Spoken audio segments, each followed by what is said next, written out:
Governor గారు ప్రసంగిస్తున్నప్పుడు గత ప్రభుత్వంలో ఉన్న నాయకులు, వారి సభ్యులు చాలా హుందాగా గవర్నర్ గారు ప్రభుత్వం తరపున ఆయన సందేశాన్ని తీసుకెళ్తున్నప్పుడు వారు చేసింది ఏమాత్రం సబబుగా లేదు. గవర్నర్ గారు గత నెల రోజులుగా ఆయన ఆరోగ్య పరిస్థితి బాగా లేకపోయినా కానీ కంటిన్యూస్గా తీవ్ర జ్వరంతో బాధపడుతున్నప్పటికీ కూడా ఆయన ప్రత్యేకించి వచ్చి ఆయన ఈ రోజుని చాలా ఘనంగా, చాలా బలంగా ఈ మెసేజ్ని ఇచ్చినందుకు ముందుగా గవర్నర్ గారికి మా ప్రత్యేక ధన్యవాదాలు. గవర్నర్ గారి ప్రసంగంలో వైసీపీ అగ్రనాయకత్వం కానీ, సీనియర్ నాయకులు కానీ, వారి ఎమ్మెల్సీ సభ్యులు కానీ గవర్నర్ గారి ప్రసంగం పత్రులు చించేయడం కానీ, లేదంటే వారు ప్రత్యేకించి డిమాండ్ మాకు ప్రతిపక్ష హోదా ఇవ్వాలి అనేది చాలా బలంగా మాట్లాడుతూ వచ్చారు.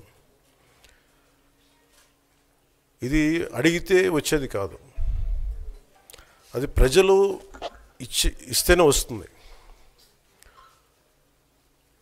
బేసిక్గా ఒకటి హయ్యెస్ట్ మెజారిటీ ఎవరికి ఉంది వాళ్ళు ప్రభుత్వం ఫామ్ చేస్తారు. వాళ్ళకంటే నెక్స్ట్ స్టేజ్ ఎవరికి ఉంటే వాళ్ళకి ప్రతిపక్ష హోదా ఇస్తారు. అంతేగాని గతంలో మేము ప్రభుత్వాన్ని పరిపాలించాం కాబట్టి మా ప్రతిపక్ష హోదా ఎవరికి ఇవ్వరు. కనీసం జనసేన కంటే కూడా ఒక సీట్ ఎక్కువ వచ్చినా కానీ వాళ్ళకి ప్రతిపక్ష హోదా దక్కేది. ఈ రోజున ప్రభుత్వంలో సెకండ్ లార్జెస్ట్ పార్టీ జనసేన. దాన్ని ప్రజల దృష్టికి తీసుకొద్దాం. వైసీపీ నాయకులు వాళ్ళు చేస్తుంది ఏంటంటే మాకు ప్రతిపక్ష హోదా ఇస్తే తప్ప మేము అసెంబ్లీలో అడుగు పెట్టాం, లేదంటే ప్రసంగాలను అడ్డుకుంటాం అని. ఇది సరైన మెసేజ్ బయటికి వెళ్దాం. ఇది సరైన విధానం కూడా కాదు. ఇది ప్రజలందరికీ తెలియజేయాలనుకున్నాం. ఇది ప్రతిపక్ష హోదా ఏ పరిస్థితిలో వస్తుందంటే మీకు రూలింగ్ పార్టీ కంటే కూడా అత్యధికంగా ఇంకొక సీట్లు వాళ్ళకంటే మీరు వస్తే దాని తర్వాత స్థానం మీకు వస్తే ఖచ్చితంగా ప్రతిపక్ష హోదా వాళ్ళకే ఉంటుంది. 21 సీట్లు ఉన్న జనసేన, 11 సీట్లు ఉన్న వైసీపీకి ప్రతిపక్ష హోదా ఎలా వస్తుంది? మేము వస్తే తప్ప మేము అసెంబ్లీకి రాము, ఇలా గవర్నర్ ప్రసంగాలను అడ్డుకుంటాం అనేది ఇది సరైనది కాదు. ఇది ప్రజలందరికీ కూడా తెలియచేస్తున్నాం ఈ సందర్భంలో. అందుకని ఇది భవిష్యత్తులో కూడా మేము కోరుకునేది వైసీపీ నాయకుల్ని, మీకు ప్రతిపక్ష హోదా ఇవ్వకపోయినా ప్రజలు మీకు 11 సీట్లు ఇచ్చారు, దాన్ని గౌరవించి మీరు అసెంబ్లీకి రండి. మీ స్థాయికి తగ్గట్టుగా మీకు ఎన్ని ప్రశ్నలు అడగాలో దాని తగ్గట్టుగా ఇస్తారు మీకు. ఇవన్నీ దాటి మన స్పీకర్ గారు కూడా చాలా గౌరవంగా వాళ్ళు 11 సీట్లు వచ్చినప్పటికీ కూడా చాలా గౌరవంతో ఇంతకాలం వాళ్ళకి ఇస్తూ వచ్చారు.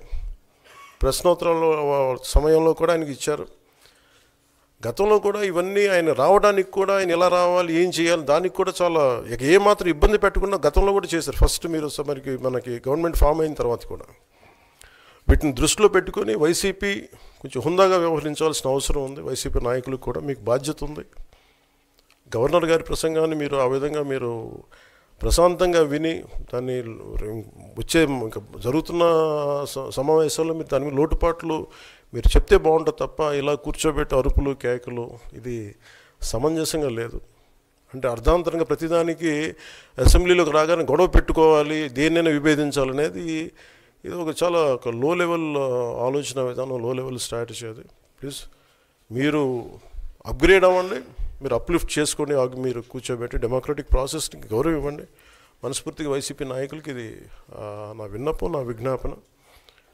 This what I would like to say. అండ్ నిజంగా కావాలి అంటే మీరు ఈ 5 సంవత్సరాల్లో మీరు ప్రతిపక్ష హోదా మీకు రాదు, అది మీరు మెంటల్గా ప్రిపేర్ అయిపోండి.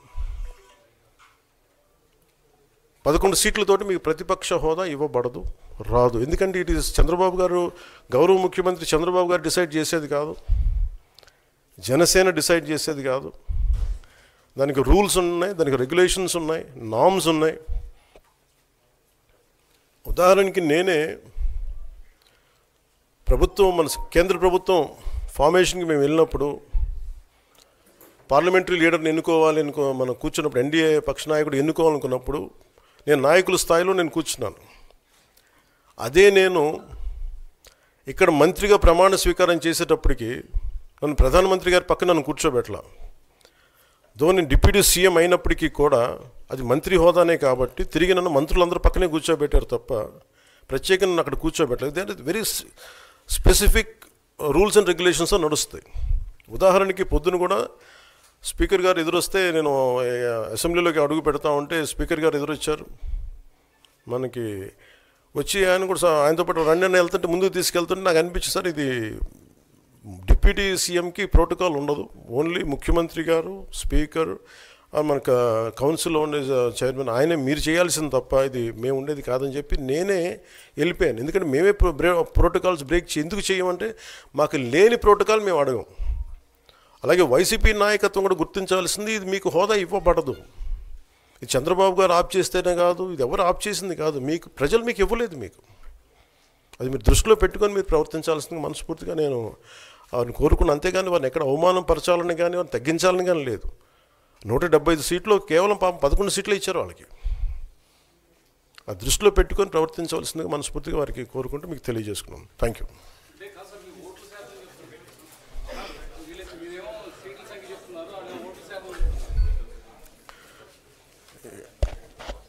ఫస్ట్ అప్పుడు ఏం చేయాలంటే సార్,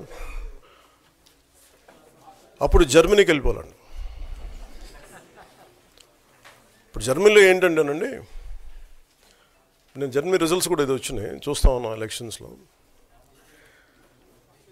25% వచ్చిన హైయెస్ట్ పర్సంటేజ్ ఆఫ్ వచ్చిన ఓటుకి ఇన్ని ఎంపీస్, ఇంత అసెంబ్లీ స్థానాలు ఉంటాయి వాళ్ళకి. 5% మించి తక్కువ వస్తే 5% ఓట్లు మిగతా వాళ్ళు పంచుకుంటారు. మనకు అలాంటి బెనిఫిట్ మనకు లేదు కాబట్టి మన రాజ్యాంగంలో లేదు. వాళ్ళు మంకు పట్టు పడితే they are free to go to Germany.